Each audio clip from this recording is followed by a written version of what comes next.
hiwa-hiwalay na insidente ng school violence ang naitala sa bansa ngayong linggo.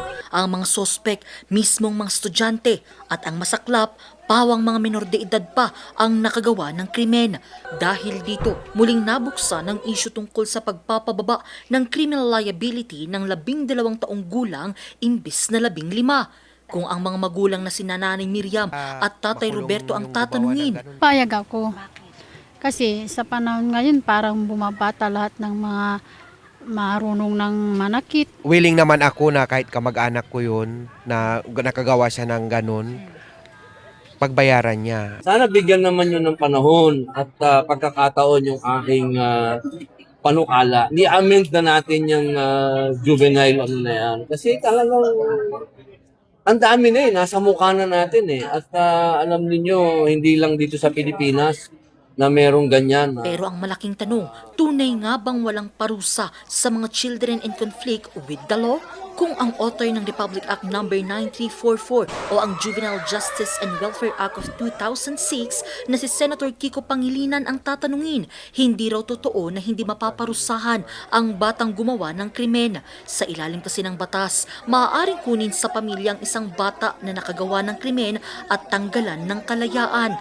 Ang mga ito kasi dadalhin sa Bahay Pag-asa sa ilalim ng Juvenile Justice Welfare Council. Dito, ang CICL sasailalim sa Intensive Community-Based Intervention. Hindi nga lang sila maihahalo sa adult prison na gaya ng DJMP.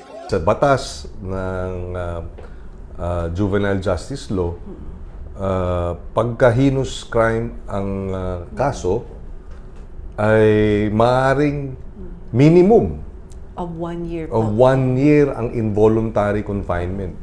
Ibig sabihin nun, hindi papakawalan. Tatanggalin po yung kalayaan nila. Tatanggalin ang kalayaan ng korte, ng mahistrado. Ang minimum 1 year. Pwedeng maging 2 years, pwedeng maging 3 years. Maaari ring maharap ang mga magulang sa kaso kung sakaling mapatunayan ang kapabayaan ng mga ito. Susuporta rin ang pamahalaan sa posibleng trauma ng biktima. Pero kung ang PNP ang tatanungin, pabor daw sila sa panukalang ibaba sa 12 taong gulang ang criminal responsibility ng isang bata. Tugon naman ng Malacanang na reasonable ang panukala. The PNP is supporting the lowering the age of criminal responsibility po. Age what, Colonel? We are thinking 12 years old po. Kung ano po makikita na version ng Pangulo at kung ito naman ay magiging mas makakabuti sa ating mga kabataan at sa pagpapatupad ng ating batas ay sasang-ayunan naman po ng Pangulo yan. Sa ngayon, nagpapatuloy ang investigasyon sa nangyaring shootout sa Tacloban City.